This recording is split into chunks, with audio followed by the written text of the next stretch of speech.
A priest, a Boy Scout, and a CEO were traveling on a small plane. All of a sudden, there was an engine difficulty. The pilot of the plane shouted out, "The plane is going down, and we only have 3 parachutes." The pilot grabs one of the parachutes and jumps out of the plane. The CEO says to the others, "I'm the smartest person in the world. It would be a great tragedy for the world if I died." So the CEO grabbed another parachute and he jumped out of the plane.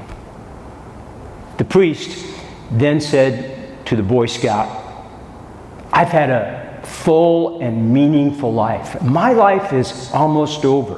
Your life is ahead of you. You can take the parachute." The Boy Scout said, "That's okay, Father. The smartest man in the world took my backpack thinking it was a parachute." What does it mean to be smart? What does it mean to be wise? In today's gospel, Jesus speaks of sending the Spirit, the advocate, who will bring wisdom and insight.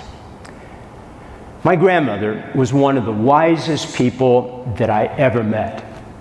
She lived to be 103 years old, and she never graduated from the 8th grade. What made her wise?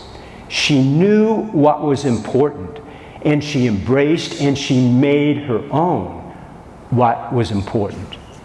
That's the essence of wisdom. A new king once went for a visit to Solomon. He said to Solomon, "Can you give me a motto that will be good for me to remember in times of tranquility, in times of turmoil?" Solomon gave the man, the king, a motto. He also gave him a ring, and that motto was engraved on the ring.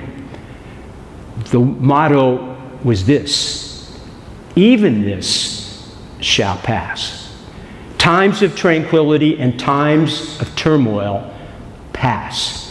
The misery of COVID-19 and the joy of winning the big game pass. The feeling of anxiety and the feeling of calm pass.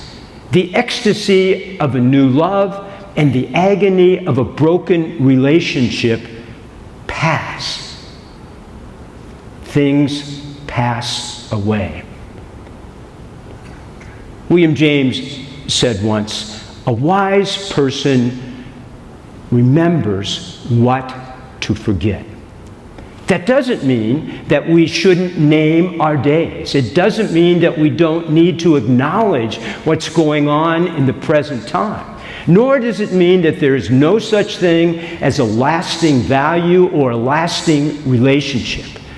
But it does mean this: sometimes all of us invest ourselves in things that really don't matter, things that really aren't very important.